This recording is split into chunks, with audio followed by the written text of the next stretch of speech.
La culture, c'est comme la confiture. Et nous, on voudrait vous en servir de bonnes tartines. Je m'appelle Hélène de Saint-Front, je suis harmoniste d'entreprise et ce podcast, La Culture en Action, a pour vocation de vous montrer les entreprises et les dirigeants engagés qui mettent vraiment en œuvre au quotidien leurs convictions. Des entreprises qui rayonnent en interne comme en externe. Ces pépites-là, on a la chance de les côtoyer. On veut donc vous les présenter. Aujourd'hui, nous avons le plaisir d'avoir avec nous Charles-Édouard Girard, le cofondateur de Home Exchange, qui permet l'échange de maisons partout dans le monde. Qui n'a pas vu le magnifique film The Holiday? Et contribue ainsi à une autre forme de tourisme, dans la rencontre, dans la découverte, dans l'accessibilité, dans la lenteur.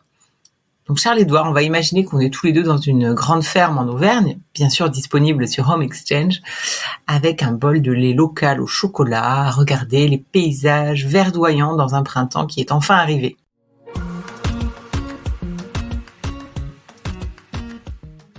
Bienvenue Charles-Édouard. Merci, bonjour Hélène. Bonjour à toi. Alors pour commencer et pour te présenter, je pose toujours une question métaphore. Si tu devais te présenter, alors on va utiliser Home Exchange à travers un pays ou une région du monde, ce serait lequel ou laquelle et pourquoi? C'est la seule question que j'ai vraiment préparée, parce que c'est le genre de question où il faut préparer pour avoir une réponse à peu près pertinente. En fait, c'est marrant parce que quand j'ai réfléchi à ça, je me disais que j'aimais pas me représenter par rapport à un pays. Et en fait, quand je voyage, je suis ce qu'on appelle un voyageur sédentaire. C'est à chaque fois que j'arrive quelque part, j'ai envie de m'y installer, de trouver une maison et de pouvoir y rester. Voilà. Donc j'ai tendance à dire que j'adore aller dans tous les pays. Il me faut un peu de temps pour y aller, mais j'adore. Et si on me forçait à le faire, en fait, étant d'origine bretonne, l'endroit où je me sens un peu me ressourcer, ça reste toujours l'endroit où je vais depuis que je suis tout petit, c'est-à-dire la Bretagne. Voilà. Et j'aime la Bretagne du Nord, donc j'aime parce qu'il y a pas beaucoup de monde, parce que le temps y est dur et que l'air y est frais, voilà. Et c'est là où je me sens le mieux. Et plusieurs fois par an, je m'y rends et c'est là où j'ai le plus de plaisir à être. La Bretagne, ça vous gagne. Merci beaucoup pour cette introduction. Alors, pour rentrer plus concrètement dans ton parcours et dans ce projet de Home Exchange, quelles sont les convictions qui ont été à la base et puis du coup l'histoire qui vous ont amené à créer Home Exchange, qui s'appelait à l'époque aussi Guest to Guest, avec ton cofondateur Emmanuel.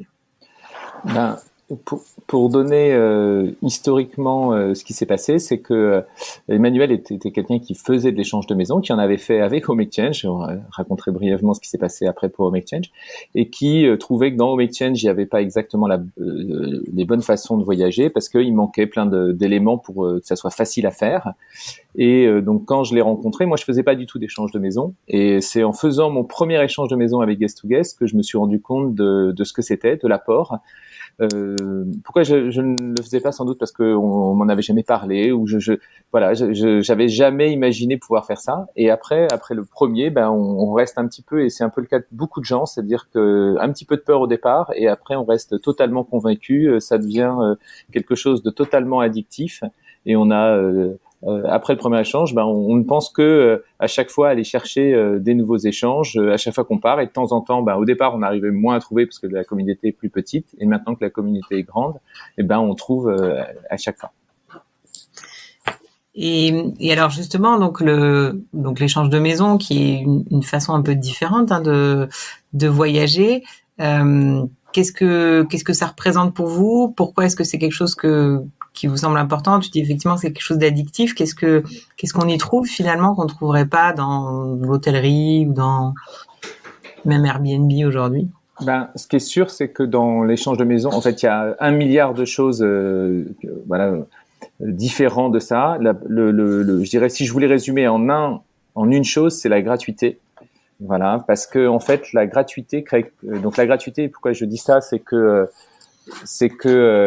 en fait, quand tu vas chez les gens, ils t'accueillent gratuitement. Voilà. Et donc en fait, tu vas arriver chez eux, toute la relation va être différente, parce que dès le départ, ils vont te présenter plutôt que de survendre leur maison, il n'y a aucun intérêt financier, donc ils vont plutôt te présenter les petits défauts. Ils vont vouloir que tu y sois très bien. Toi-même, tu vas être beaucoup plus respectueux. Tu vas tout faire parce que tu es invité. Donc tout est basé sur la gratuité. Et ça, c'est un peu une autre façon de voir la vie. En fait, c'était la façon dont on voyait la vie il y a une centaine d'années. Et le commerce et la façon dont on a un peu changé nos pratiques ont fait que tout est devenu un peu monétarisé, voilà. Et c'est ça qui a modifié. Et la grande différence, c'est quand vous louez quelque chose, vous avez une relation commerciale, donc vous allez payer quelque chose pour un autre. Et là, vous arrivez, et non, vous êtes un invité. Et l'hospitalité est quelque chose qui existe dans tous les pays du monde et qu'on a naturellement en nous. Et dans l'échange de maison, on retrouve en fait quelque chose qui est limite dans notre ADN. C'est comment recevoir bien les gens. Et la façon de recevoir est très différente selon tous les pays, mais on sait tous le faire. Et c'est quelque chose en nous, voilà. Et dans chaque pays, on va le faire différemment. Alors, il y a plein d'exemples. En Espagne, il y a sans doute un tempérament de vous accueillir avec des plats qu'ils ont préparés. En France, sans doute, on va mettre du vin, peut-être du fromage, si on veut le tenter. Voilà, on va accueillir les gens avec quelque chose pour que les gens, dès qu'ils arrivent, se sentent bien chez vous. Extraordinaire. Effectivement, une façon de voyager qui est quelque chose qui a un peu disparu de la manière dont on pense. Ou on va dire chez les inconnus, on n'oserait pas être invité chez les inconnus. C'est ça qui est assez extraordinaire. Et alors, quelle est la mission, la raison d'être de Home Exchange ?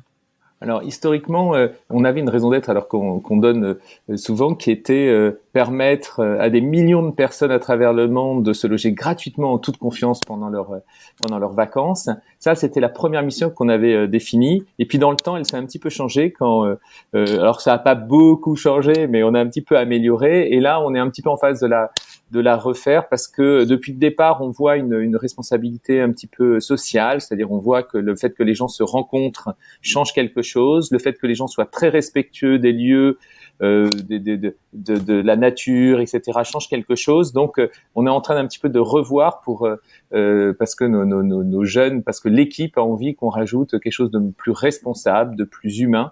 Donc, je la tente là, mais c'est pas encore totalement finalisé.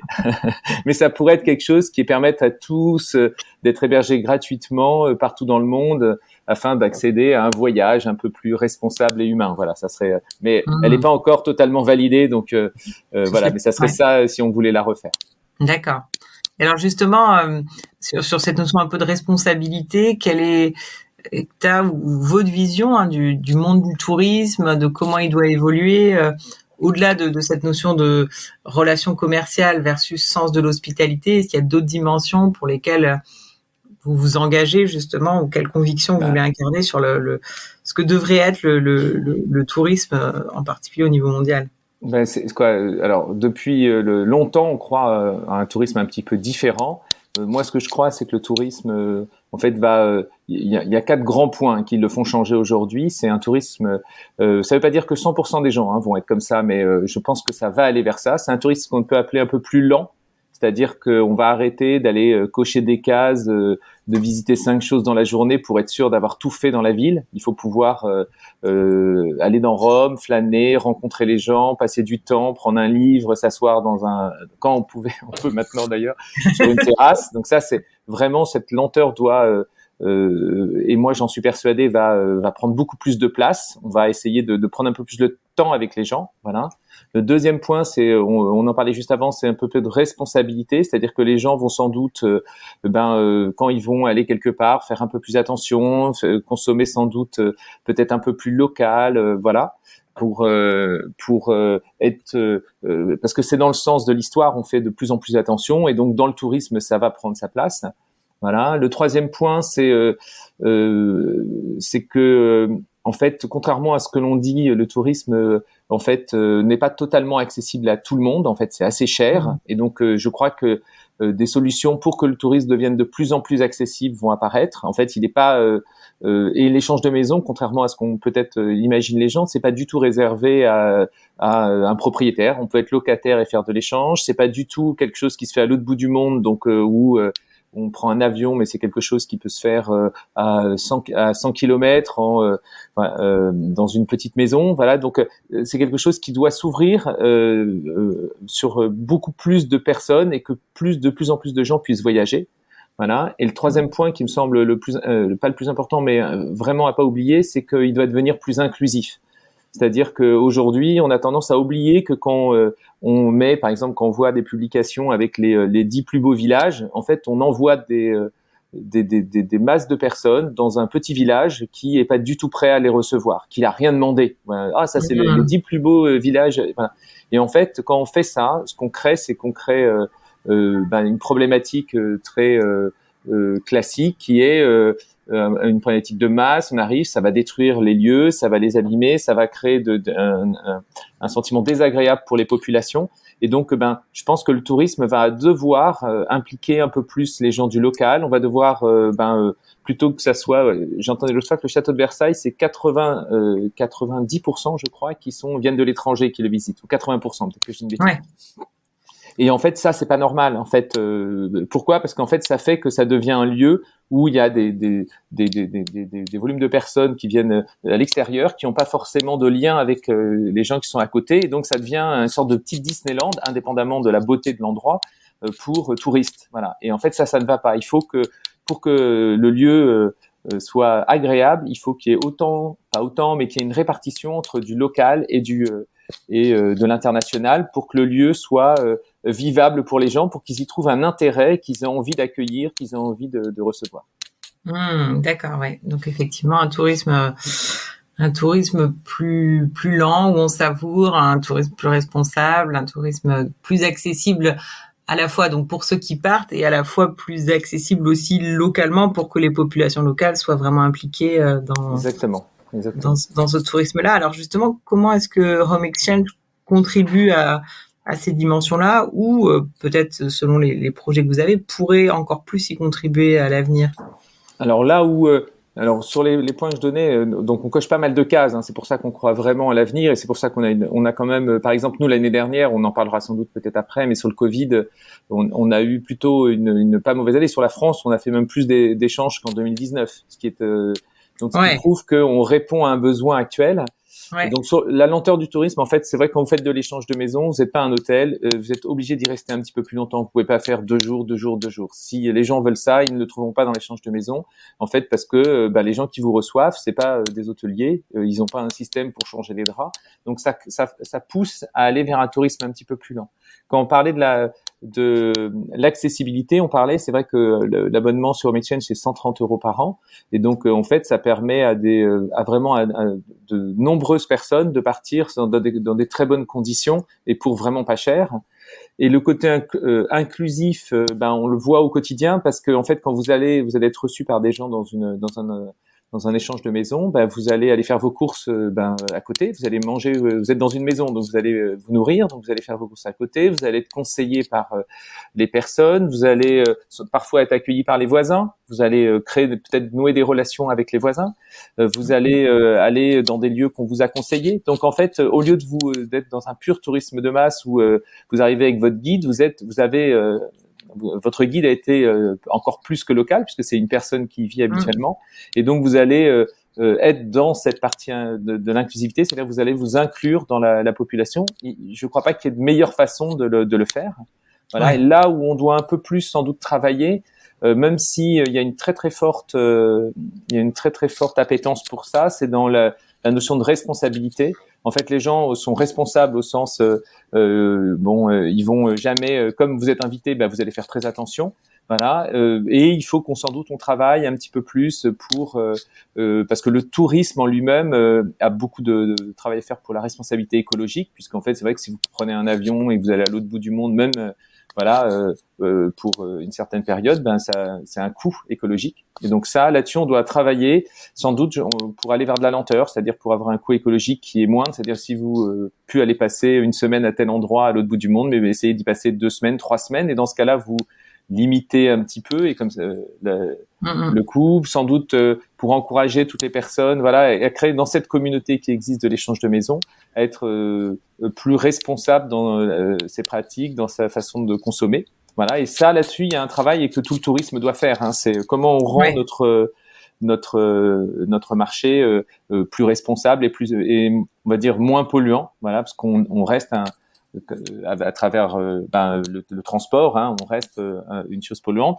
Nous, on a une chose qui n'a pas, c'est vrai que l'hôtellerie est un peu plus touchée par ça. C'est toutes les pratiques qui sont liées, donc on l'a dit, à une nourriture qui est importée quand vous êtes dans un hôtel à l'autre bout du monde. Souvent, pour faire plaisir aux gens, on importe des nourritures de très loin. Nous, ça, il n'y a pas ça. Il y a les pratiques aussi liées aux serviettes, à l'eau, etc. Non, comme vous êtes localement, vous allez faire comme vous faites habituellement, donc vous n'allez pas surconsommer. Donc on a quand même pas mal de choses en plus, mais il reste un travail à faire là-dessus. Oui, et puis vous n'avez pas besoin de construire des hôtels pour accueillir les gens. Exactement. Nous, on réutilise, on est dans une économie circulaire. Voilà, mais c'est pas, de mon point de vue, c'est pas suffisant pour justifier du fait qu'on est totalement écologique. On reste dans le tourisme et on doit travailler là-dessus. D'ailleurs, on essaye de beaucoup contribuer. Je pense que notre enjeu dans les années futures, il va être de définir ce que c'est qu'un tourisme justement un peu plus écologique. Ouais. Et alors, donc, on reviendra effectivement après sur la partie Covid et ce que ça a pu révéler, comme tu le disais, hein, de ces changements sociétaux et de ce nouveau rapport peut-être au tourisme. D'abord, je voudrais que tu nous parles aussi un peu de ce que vous avez mis en place en interne. Donc là, effectivement, on sent beaucoup de convictions que vous avez incarnées en externe et que vous continuez d'incarner. En interne, vous avez aussi développé une culture particulière, une culture engagée avec des valeurs fortes qui sont, si ça n'a pas évolué, l'engagement, la bienveillance, l'audace, la détermination et l'équilibre. Alors, qu'est-ce que ces valeurs représentent pour vous? Comment est-ce que vous les incarnez? Oui. En fait, je pense que c'est à travers notre type de management en fait, ces valeurs, elles avaient été définies par l'équipe, voilà, et pas. En fait, c'est marrant parce que souvent, on se pose des questions en tant qu'entrepreneur et on se dit, est-ce que c'est normal que dans aucune de nos valeurs il y ait la performance? Est-ce que c'est normal qu'il y ait pas, je ne sais pas, l'efficacité ou des choses comme ça? Et donc en fait, quand on définit ces valeurs, en fait c'est l'équipe qui le définit. Et moi, je suis totalement en accord avec ça. Et pourquoi? Parce qu'en fait, je pense que c'est des valeurs qui nous ressemblent. Et donc, en fait, la façon dont on les incarne, en fait, c'est l'équipe qui l'incarne et c'est le quotidien de tout ce que l'on réalise. Voilà. Donc, quand on dit bienveillance, par exemple, j'avais été fasciné, pour donner un exemple, c'est qu'une personne qui avait des vraies difficultés à parler anglais devant les autres, en fait, comme on est une équipe internationale, je te parlerai pas anglais parce que moi, mon accent, mais j'ai aucun problème avec mon accent, mais beaucoup de gens ont des difficultés à s'exprimer devant les autres. Et je me souviens que une fois, dans un débriefing qu'on avait fait ensemble, au bout d'un an et demi, elle m'avait dit un truc qui était incroyable chez Home Exchange, c'est la première fois que je parlais anglais et que je me sentais pas jugé. Voilà. Et en fait, on a cette pratique, c'est-à-dire que de temps en temps, il y a des meetings où quelqu'un qui est pas très à l'aise se met un peu à parler en français parce que il voit qu'il va un peu pédaler en anglais. Aucun problème. On considère que déjà on fait l'effort entre guillemets pour toutes les autres langues, hein, de parler pour les anglo-saxons qui parlent pas d'autres langues, parce qu'on a une partie de l'équipe qui est américaine. Et donc tout le monde est bienveillant là-dessus. Et quand il y a une personne qui a du mal, voilà, on va lui traduire, on va essayer d'y faire attention. Donc en fait, j'ai l'impression que c'est des choses qui sont très importantes pour nous et qu'on va retrouver jusque donc au management. C'est vrai qu'il y a quelques années, alors je sais que mon associé n'aime plus trop le mot libéré, mais peut-être parce qu'il a été un peu utilisé par des personnes, mais sans doute on a un type de management qui pour moi est très basé sur l'autonomie, voilà, donc on dit libéré, mais qui est basé sur zéro pour moi zéro hiérarchie, et que chacun ait la responsabilité de son travail, voilà, et n'est pas à proposer à quelqu'un d'autre quand il doit prendre une décision, alors que c'est lui qui a toutes les informations. Donc, pour être clair, chacun a. Moi, je ne sais pas je fais pas d'acquisition de trafic ou de choses comme ça. C'est la personne qui fait l'acquisition de trafic. C'est pas moi. Il n'a pas à me présenter toutes ses campagnes. Je vais pas les juger en disant est-ce qu'elles sont bien ou pas bien, parce qu'en fait, j'ai pas assez d'informations pour le juger. C'est lui qui est autonome dessus. Donc, il a son budget, il le prépare, il le demande. Et voilà. Et les seules décisions que nous on prend, ce sont des décisions qui sont de notre ressort. qui sont, par exemple, quand on a racheté HomeExchange, justement, on n'a pas parlé, ça, on considérait que c'était notre travail à nous, c'est de faire que la communauté augmente, hein, on l'a vu tout à l'heure, pour qu'il y ait de plus en plus de personnes qui partent gratuitement. Et c'est le travail qu'on s'est donné. C'est d'avoir les bonnes personnes, donc beaucoup de recrutement, c'est de faire qu'on fait évoluer les gens dans l'entreprise. Voilà, ça, ce sont notre niveau de décision, mais on ne rentre pas dans le travail au quotidien des gens. Moi, j'ai pas de réunion où je contrôle les gens entre guillemets. Je ne demande pas. Si les gens me le demandent, je suis très heureux de le faire. D'ailleurs, il y en a c'est drôle parce qu'il y en a qui le font jamais. Et voilà. Bon, en période de Covid, on a été obligé d'un petit peu mieux d'organiser parce que sinon c'était un peu, voilà. Mais quand on était dans les locaux, moi, j'avais pas de réunion toutes les semaines avec des personnes. Si j'ai quelque chose à leur demander, je leur demande. Et s'ils avaient besoin de moi pour quelque chose, j'étais à leur disposition. Voilà. Et donc, en fait, tout ça fait que et cette culture managériale fait que on arrive à quelque chose qui se vit dans nos valeurs, quoi. Voilà. Et, et tu vois, sur l'audace, c'est quelque chose où quand on a voulu racheter HomeExchange, quand on a incarné, c'est qu'HomeExchange était beaucoup plus gros que nous. Donc quand Guest to Guest a racheté HomeExchange, c'était ça l'audace, c'était de se dire on va tenter, on veut vraiment, ça fait partie de ce qu'on a envie de faire, c'est ça. Quand on voit l'équilibre, Emmanuel et moi, on a tous les deux, moi j'ai 3 enfants, il en a 4. Moi je ne suis jamais rentré, à l'époque où je rentrais, mais j'étais jamais rentré après 19h, j'avais envie d'être avec mes enfants. Ça m'arrivait de travailler un petit peu pendant la soirée, mais jamais on envoie des mails aux personnes, on leur pose des questions. Pour nous, on doit trouver cet équilibre. Donc on essaye de le vivre au quotidien et toutes les personnes, alors de temps en temps on n'est pas bon, hein, on nous fait des remarques en disant oui, il y a eu telle chose, etc. Mais pour être tout à fait sincère, mais c'est quelque chose qu'on incarne assez bien personnellement avec Emmanuel, et donc c'est plus facile quand c'est vrai, quoi. Voilà. Et pour moi, le fin mot de l'histoire des valeurs, c'est que si les gens les inventent parce que ça fait bien en termes de communication, ça ne marche pas. Voilà. Et vous avez des tas d'exemples de valeurs qui ne marchent pas ou d'entreprises qui ne marchent pas pour ça. Et à partir du moment où vous êtes, c'est vous, les recrutements, ils ont les mêmes, et ainsi de suite. Et à la fin, c'est très facile de les vivre. Ouais, c'est cette notion effectivement d'authenticité, d'exemplarité à votre niveau, hein, parce qu'effectivement, c'est vous qui les portez, les valeurs. Exactement. Même si, comme tu le dis, elles ont été choisies, définies par l'équipe, mais dans le fond, c'est vous quand même qui, au quotidien, allez montrer que vous en faites une réalité. Et donc là, tu disais justement en termes d'organisation, donc il n'y a pas de hiérarchie. Ça veut dire que chacun prend les décisions de son côté. Comment est-ce que vous vous coordonnez pour s'assurer que les décisions sont bien prises? Quels sont un peu les garde-fous que vous mettez en place? Comment est-ce que la difficulté dans l'entreprise pendant très longtemps, donc on avait un principe on avait nommé l'histoire, mais ça reste des réunions entre les personnes. On avait appelé ça des coups, donc des équipes qui vont se réunir pour décider d'un sujet, que ça soit des sujets transversaux. Par exemple, le télétravail avait été décidé comme ça. Avant le Covid, il y avait la première fois qu'on a lancé le sujet, c'était il y a 5 ans. C'était, on s'était dit, on a le droit à une journée par semaine de télétravail. Et si on habite très loin, on a le droit à 2. Voilà, il y avait des gens qui habitaient à plus d'1h30. Voilà. Et c'était l'équipe qui avait dit ça. Moi, j'avais même pas. Mais pour décider ça, il faut, par exemple, à cette époque-là, on n'avait pas de RH, et donc j'avais joué office de RH. Donc j'étais dans cette crew à ce moment-là.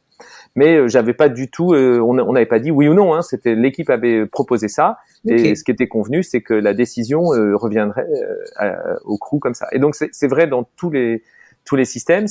La limite de ça, c'est juste les compétences. Et ce qu'on disait, c'est-à-dire que si tu lances une crew sur, je sais pas.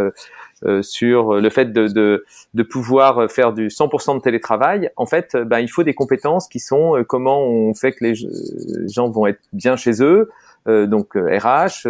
Voilà, il y a un certain nombre à chacune des crews, il faut qu'il y ait les bonnes compétences. Et là, c'est un peu la limite, c'est que de temps en temps, comme on n'a pas toutes les compétences en interne, il est difficile pour l'équipe de voir qu'il leur manque. Et donc, de temps en temps, nous on intervient quand il y a une crew qui peut se monter sur un sujet, et les gens n'ont pas forcément fait attention qu'ils avaient une compétence qui leur manquait. Donc on est là, on dit attends, là il te manque une compétence en analyse, parce que si tu veux dans votre crew, il faut que vous rajoutiez, il faut que vous fassiez intervenir le service analyse. Là il te manque une compétence comme communication ou marketing, parce que ça va avoir un impact sur l'entreprise, et ainsi de suite. Voilà. Donc on intervient un tout petit peu.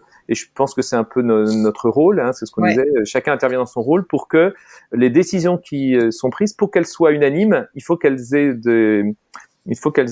comment dire, d'un certain niveau de qualité. Et pour le niveau de qualité vient de l'intelligence collective, mais aussi des compétences qu'on a mis dedans. Voilà. Et donc c'est ça que nous on essaye d'organiser, et c'est ça de façon très pratique qui fait la qualité des décisions. Et de temps en temps d'ailleurs il y a des décisions qui sont pas acceptées par des gens, et souvent on le remarque, c'est parce que il manquait quelque chose. Il y avait soit il y a une équipe qui avait pas voulu participer et qui était un peu, et donc ça c'est de leur faute, tant pis.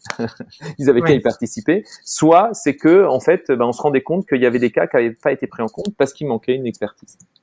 D'accord, oui.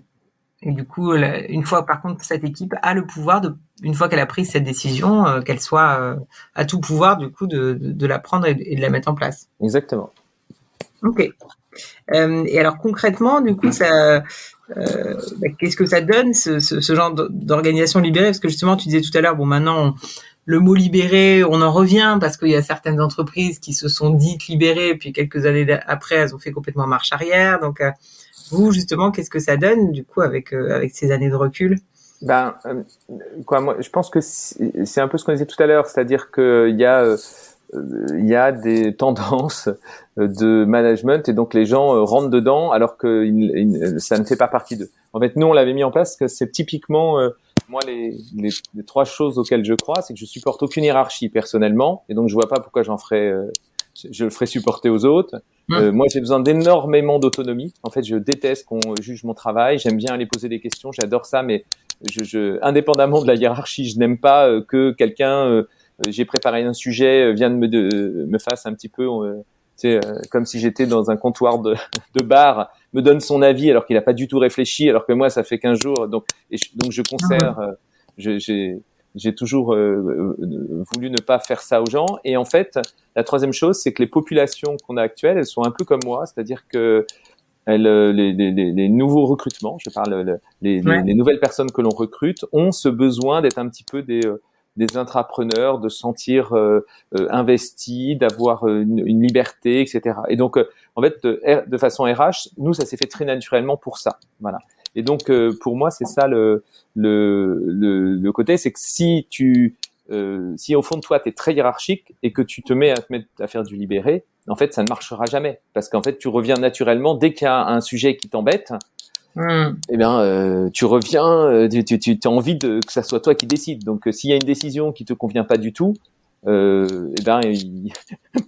tu vas essayer d'expliquer, ou si tu es très très fort, tu vas essayer de manigancer pour faire croire que c'était libéré sans l'être, et en fait ça dure pas très longtemps, quoi. Et je pense que si ça n'incarne pas ce que tu penses, c'est que moi je suis très rebelle aussi au fond de moi, et donc en fait de temps en temps on me fait remarquer que ça s'est pas très libéré. C'est un peu le moyen de m'embêter parce que j'ai dit une phrase ou j'ai dit quelque chose. Et à chaque fois, ça me fait, est-ce que c'est vrai que c'était pas libéré? Est-ce que je l'ai dit en tant qu'expert, parce que j'ai des expertises que les autres n'ont pas, ou est-ce que je l'ai dit en tant que chef? Voilà. Et de temps en temps, je me prends au jeu. Oui, il y a une décision que j'ai pas aimée. Et donc, je reviens, je dis, non, mais vous avez raison, je me suis trompé, j'aurais pas dû dire ça. Vous avez raison, c'était totalement, voilà. Et je pense que si on en revient, c'est que, il y a deux points, c'est que c'est pas aussi facile. C'est un peu la conclusion pour moi, c'est que c'est des organisations que c'est un peu plus, on va dire, comment dire, c'est un peu plus, je sais qu'on m'a déjà dit qu'il fallait pas que je dise ça, mais c'est un peu plus chaotique. Voilà, c'est un peu plus le bazar, parce que c'est sûr que quand tout est contrôlé, tout est processé, en fait, on a un sentiment de non bazar. Voilà. Alors ensuite, quand tu juges l'efficacité, moi, je nous trouve beaucoup plus efficaces. Voilà. Et parce que en fait, c'est un peu comme c'est comme un organisme vivant. Si tu le contrôles, si tu le forces à aller dans quelque chose, il n'ira que dans les endroits où tu lui as forcé d'aller. Voilà. Alors que si tu prends toutes les personnes, elles vont bouger un peu dans tous les sens, donc elles vont mettre peut-être plus de temps à arriver au même endroit parce que tu l'auras moins contraint, mais elles vont arriver avec tous ensemble. Voilà. Donc et avec peut-être pas exactement au même endroit, dans un autre endroit qui sera plus intelligent parce que tout le monde aura participé. Voilà. Et donc en fait, c'est un peu moi ce que je conçois, c'est que de temps en temps, on le voit, nous on fait du web, donc on a des roadmaps produits ou des choses comme ça. On se rend compte que si tu le diriges, etc., tu finis par faire des bêtises, tu as des décisions qui sont prises parce que tu es très dirigiste, donc tu dis c'est ça qu'il faut faire en premier, c'est ça qu'il faut faire en premier. Si tu laisses un peu le groupe, eh ben tu te rends compte que il y a des choses qui sont faites en avance que toi t'aurais fait naturellement, mais si tu crées et c'est ce qu'on a fait, un des paramètres qui est l'analyse, c'est-à-dire si tu dis non, mais pour pouvoir le faire comme ça, penser à bien réfléchir au niveau des chiffres, etc. Tout doit être expliqué. Tu dois pouvoir expliquer, en fait. C'est pourquoi tu as pris telle décision. On te demande pas de le justifier. On te demande juste, si quelqu'un te demandait pourquoi tu l'as pris, que tu aies fait l'exercice intellectuel un petit peu de l'analyse et de la raison pour laquelle tu le faisais. Voilà. Et donc, tout naturellement, tu arrives à quelque chose qui, de mon point de vue, est plus efficace, mais un peu plus bordélique vu de l'extérieur. Voilà. Ouais. Mais pour moi, pas moins efficace. Oui, et en tout cas pour toi et par rapport à ce que tu disais sur toi, ton besoin d'autonomie, etc., c'est quelque chose qui toi te correspond, en tout cas qui est vraiment. Alors moi c'est l'organisation. J'aurais rêvé d'être quand j'étais très jeune. Voilà, bon, j'ai pas été salarié très longtemps, mais j'aurais rêvé d'être là. Mais non, moi je pense que c'est l'organisation qui convient en fait qui convient à 80% des gens.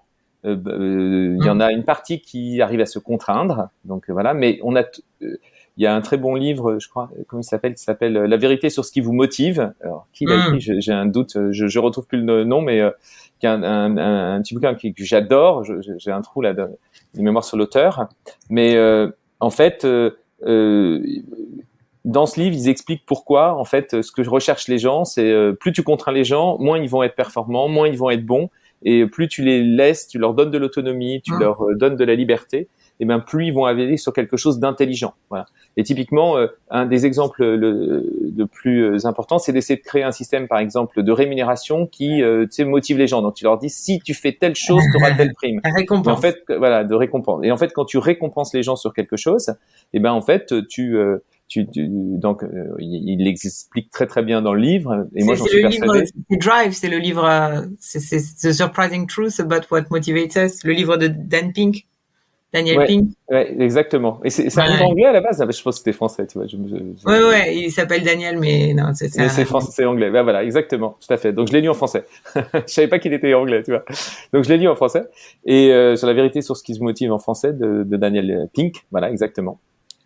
Et voilà, il l'explique très bien sur la récompense. En fait, moi, je l'avais vécu avant, et quand j'ai lu ce livre, je me dis c'est exactement ce que je pense. Donc, voilà. Et il dit, en fait, plus tu récompenses les gens, plus ils vont faire quelque chose de très contraint. Et au bout d'un moment, en fait, tu vois que ça ne marche pas, tout simplement parce que, au bout d'un moment, la récompense, est-ce que tu l'adaptes bien? Est-ce qu'elle est bonne? Est-ce qu'elle correspond à ce que veut la personne? Est-ce que la personne va changer? Voilà. Et donc, nous, on a déconnecté, par exemple, ce système de récompense. Tout le monde a la même prime.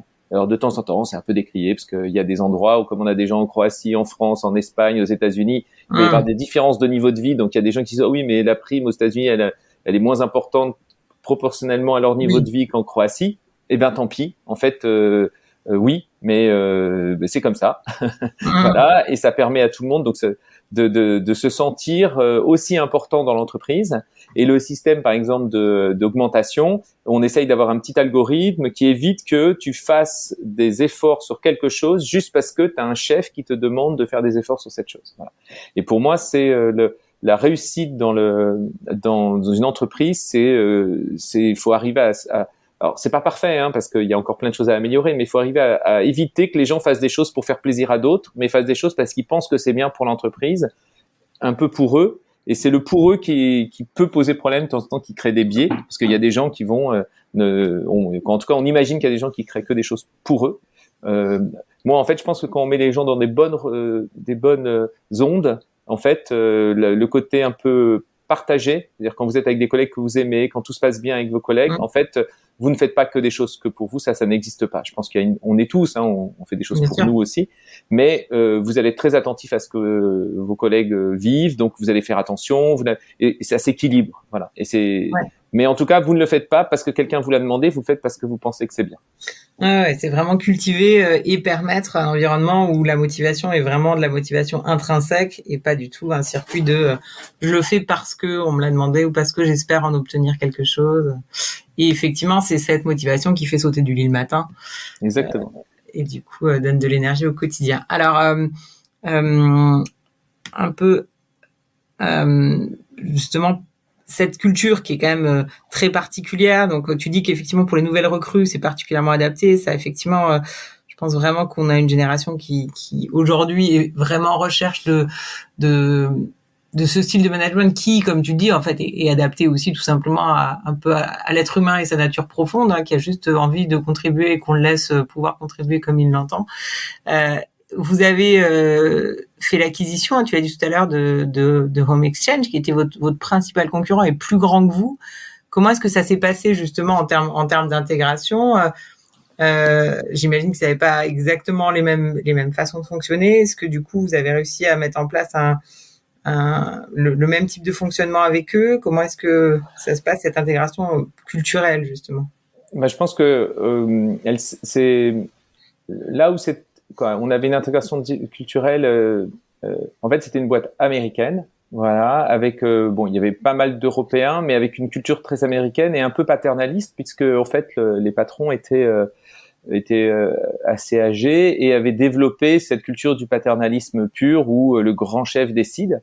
Donc c'est sûr qu'il y avait et nous on essayait d'éviter ça. Voilà, même si on a tous de l'ego, hein, donc on est très content quand les gens ont l'impression que on est un grand patron, mais moi, en tout cas, personnellement, je suis pas très adepte de ça. Je suis pas très adepte de me retrouver devant une foule à faire le malin comme si j'étais le grand chef du monde. Et donc, c'était deux types de cultures qui étaient assez différentes. La façon dont on l'a fait, c'est que, et je sais pas si on le referait comme ça aujourd'hui, en toute transparence, mais on s'est dit qu'il fallait qu'on laisse du temps au temps. Et donc, on a laissé pendant au moins 6-8 mois au Make Change sans il y a eu très peu de départs au départ. Il y a 2-3 personnes qui ont souhaité partir parce qu'ils étaient en désaccord. Donc bon, on a juste accepté ça, mais sur le nombre, il y a très peu de personnes.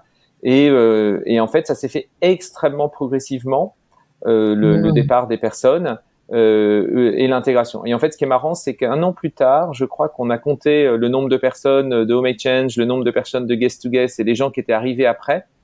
Et en fait, il y avait globalement plus de personnes qui étaient arrivées après que Et donc en fait, voilà, il faut jamais juste négliger que il y a eu des gens de Home Exchange qui sont partis parce qu'ils se retrouvaient pas dans la culture, voilà.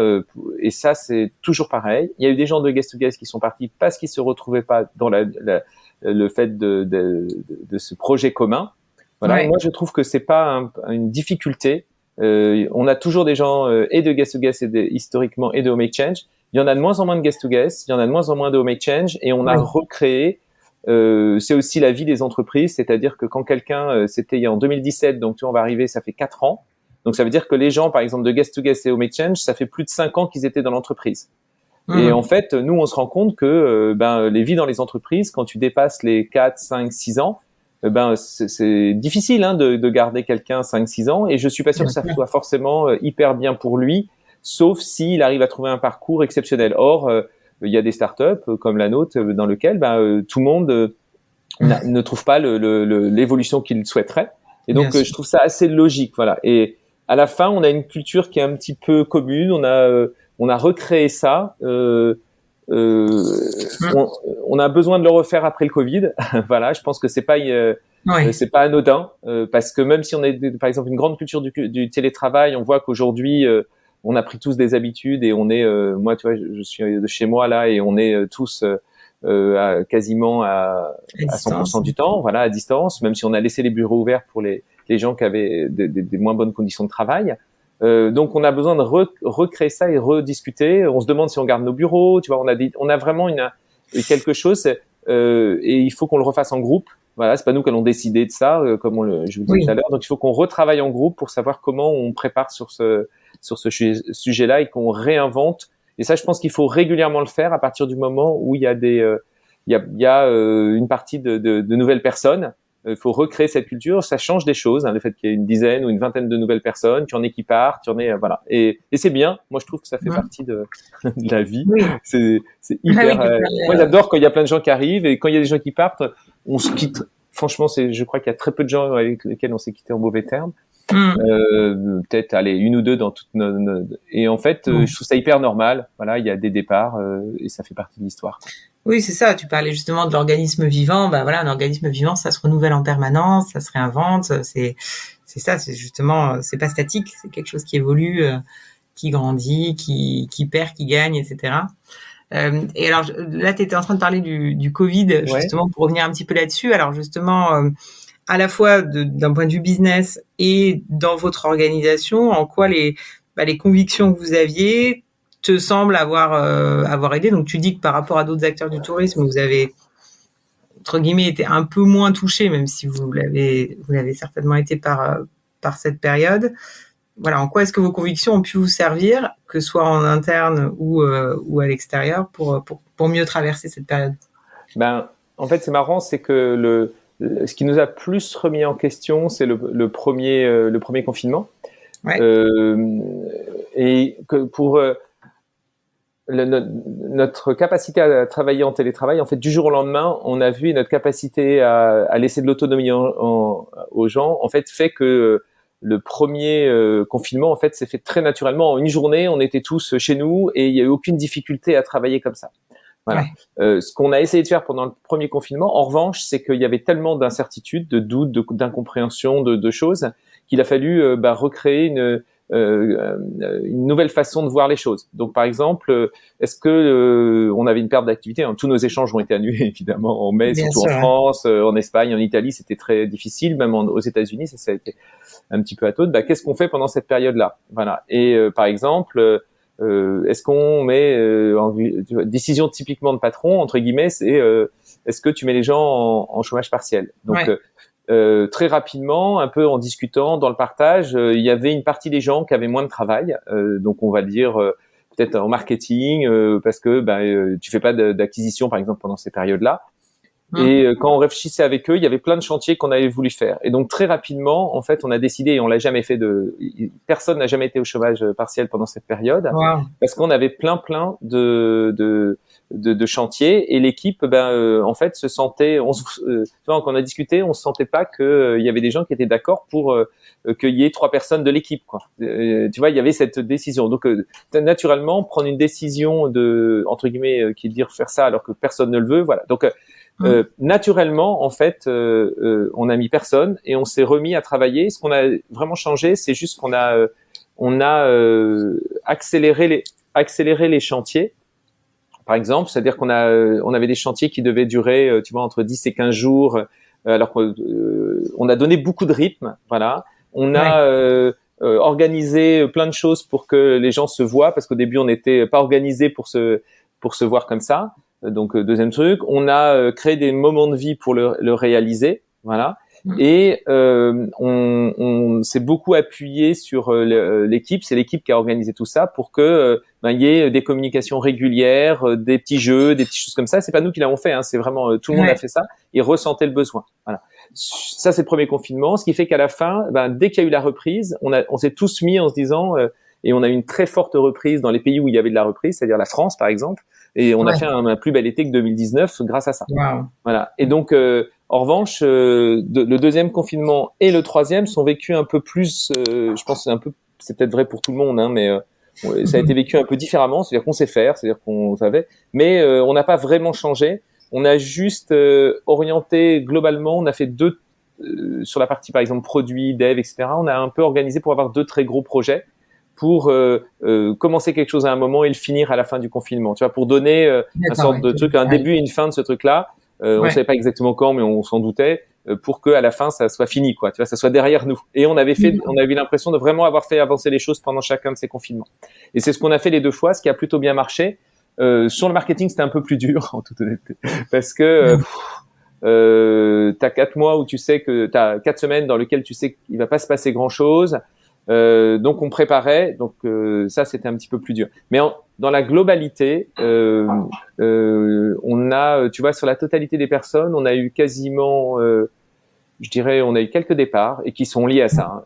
4, allez, on va dire 5 départs, on doit être à peu près 80, donc c'est pas non plus un drame, mais des gens qui, au bout d'un an, ils ont trouvé que donc on a limité les dégâts, mais ça reste quand même des périodes qui sont compliquées humainement, voilà.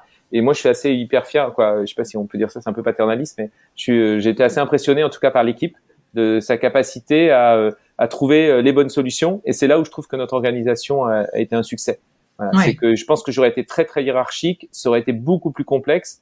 Donc déjà j'aurais explosé vu le nombre de sujets, voilà. Et je pense qu'on aurait été largement moins bon, puisqu'en fait les gens ont pris des tas d'initiatives. Tu vois, on va sortir un livre pour les enfants, pour en disant en fait si on veut continuer à développer l'échange, il faut qu'on évangélise. Et donc on est en train de sortir. Il y a une personne de l'équipe qui a écrit le livre. On a pris un illustrateur. On va être publié chez Penguin en Espagne et dans plein de pays parce que le livre est super.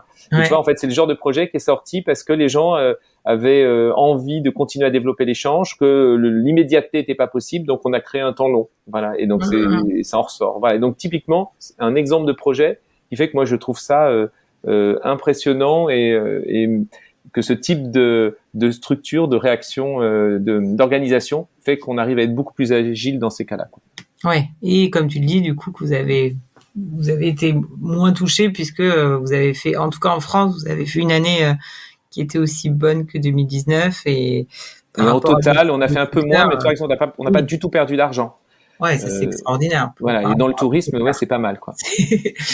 Et vous n'avez pas eu besoin de mettre la moitié de votre équipe en chômage partiel ou carrément de vous en défaire. Donc ouais, ça c'est effectivement une très belle leçon.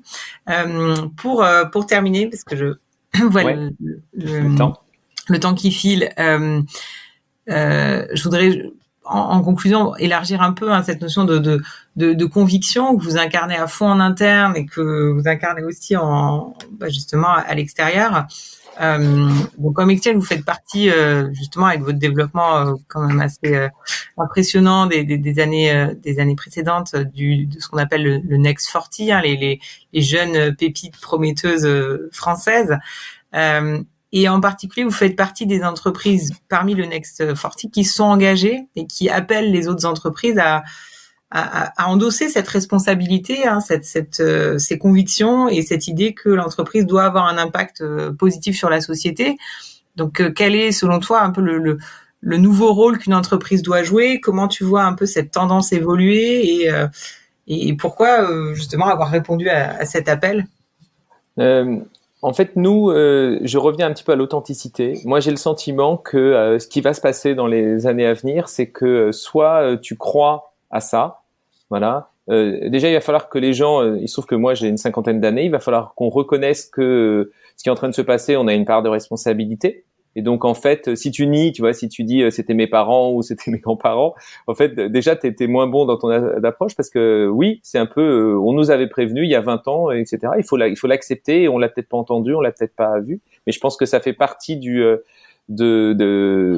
l'histoire. Le deuxième chose, c'est qu'il va falloir être vraiment authentique, c'est-à-dire si tu n'y crois pas et tu fais ça juste pour faire ce que disent les gens, du greenwashing ou des choses comme ça, ça va pas marcher. En fait, les gens vont le voir et donc il y a sans doute un certain nombre de dirigeants qui vont être débarqués. Alors on voit, hein, il y a des luttes.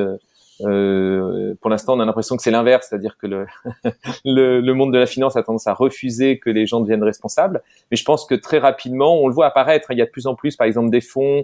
Si tu ouais, on va voir apparaître ça, des règles qui fait que quand une banque, on voit, enfin, les banques on leur reproche assez de financer des choses polluantes. Donc ça va se faire très naturellement. Et si t'es pas authentique par rapport à ça, si tu n'y crois pas, en fait, tu seras pas bon dans ça. Et donc, moi, je crois qu'il va y avoir des départs naturels de dirigeants qui font du greenwashing et ils vont ne pas y croire et donc vont se forcer. Et là-dessus, on n'est pas forcément bon.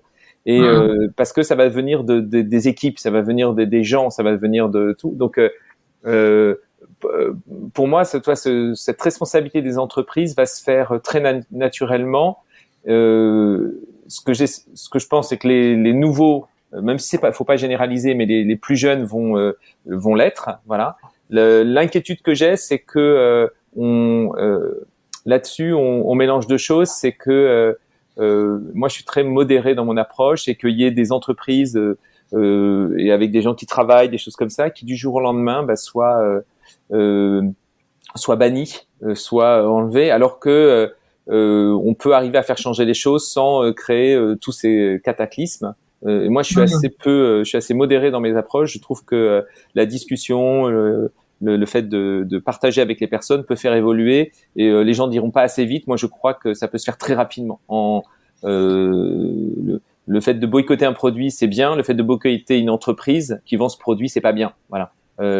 C'est suffisant, tu vois. C'est ça l'échelle pour moi qui fait que quelqu'un se rend compte quand, je sais pas quoi, ils vendent des produits qui sont pas du tout recyclables. Ben, on boycotte un de ces produits. On pourrait le faire pour certaines entreprises, je sais pas non, mais voilà, quand on voit qu'il y a beaucoup de déchets produits par Salaout, on peut avoir une influence. Mais j'ai juste un tout petit peu peur d'une violence qui pourrait naître sur ce genre de choses et qui mettrait beaucoup de gens en difficulté parce qu'il y a beaucoup de gens qui travaillent dans ces entreprises et voilà. Et donc moi je suis juste un peu sensible. J'ai l'impression que ça va se faire naturellement, que les gens vont se faire débarquer s'ils sont pas authentiques, mais j'aimerais que ça se fasse dans des conditions comment dire, de respect des personnes et de dialogue, et de dialogue. Voilà. Ouais. Et pas de cancel culture et de diabolisation mise au pilori ou chasse aux sorcières. Voilà, mais j'entends que il faut se faire entendre et il faut qu'il le fasse. Hein. Je dis pas ça du tout. Hein. Je dis pas du tout, mais on peut se faire entendre sans être destructeur. Voilà. Ouais, tout à fait. Est-ce qu'il y a un dernier message que tu voudrais transmettre justement à des dirigeants qui y croient mais qui osent pas se lancer? Alors moi, le seul message, c'est qu'il faut se lancer. Ensuite, pareil, il faut être authentique, c'est-à-dire que si on se lance parce qu'on crée une entreprise, il faut pas le faire parce que c'est une mode. Et en fait, ça fait bien sur un CV de se lancer, parce qu'en fait, c'est difficile. Et donc, mais en revanche, si on ressent le fait que on aime bien être autonome, qu'on aime bien la liberté, que on a envie je sais pas quoi, d'apporter quelque chose à la société, et qu'on a l'impression que dans une entreprise, on n'arrive pas bien à le faire. Moi, les raisons pour lesquelles j'ai entrepris, c'est que je trouvais que je m'embêtais. On me demandait pas assez de travail, alors que j'étais quand même était dans des entreprises qui donnaient l'impression de vouloir. Et je m'embêtais et que je passais trop de temps à présenter des choses à des gens et je faisais perdre beaucoup de temps. Voilà. Et donc, en fait, moi, je pense que si vous avez un ressenti un peu comme celui-là, il faut pas hésiter. Et la France est quand même un super pays pour entreprendre. Il y a énormément d'aide, il y a beaucoup de choses pour le faire. Et tout le monde. Il faut pas le faire pour être riche. Je peux vous dire d'expérience, c'est pas ça c'est possible, mais il faut pas le faire pour ça. Et c'est bon. Et j'espère que les gens ne le font jamais pour ça, mais il faut le faire pour vouloir changer les choses. Et il faut surtout croire à son idée, parce qu'en fait, dans votre parcours, les gens vont rencontrer 15 000 personnes qui vont leur expliquer à quel point ça n'a pas de sens et il y aura 15 000 bonnes raisons pour ne pas le faire. Voilà. Et il faut continuer à croire, faut écouter, mais rester toujours critique par rapport aux avis des autres qui n'ont pas forcément été aussi réfléchis que celui de l'entrepreneur. Bien sûr, ouais. Ok, écoute, merci pour ce partage. Donc on retient effectivement cette importance de l'authenticité, que si on y croit, si on a cette envie d'autonomie, d'impact positif sur le monde, alors effectivement, oser se lancer en sachant qu'effectivement, il y aura des hauts et des bas, mais comme ton exemple l'a bien montré, porter haut et fort ses convictions et les incarner au quotidien, ça marche. Et donc on espère que ton appel amènera beaucoup d'autres entreprises justement à se poser ces questions. Merci en tout cas beaucoup pour ce voyage dans le monde de Home Exchange et on vous souhaite une magnifique reprise pour cet été. Super. Et les années qui viennent. Merci beaucoup, Hélène, de ton écoute. Et voilà, et j'espère que tout le monde s'inscrira à Home Exchange pour cet été et profitera de vacances vraiment pas chères pendant ces vacances. Je le recommande pour avoir essayé aussi. C'est assez extraordinaire et moi, ça m'avait vraiment rempli de gratitude de voir quelqu'un qui me connaît pas et qui me laisse une petite attention chez lui en laissant son appartement adorablement et recevoir des gens chez soi quand on sait que de toute façon on n'y est pas et que l'appart est vide.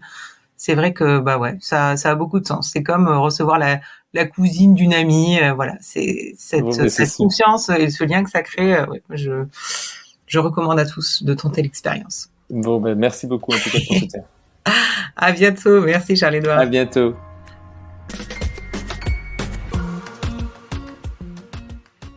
Si vous avez aimé ce podcast, je vous encourage à le partager largement autour de vous et à écouter d'autres épisodes inspirants d'entrepreneurs et d'entrepreneuses engagés. Merci, à bientôt.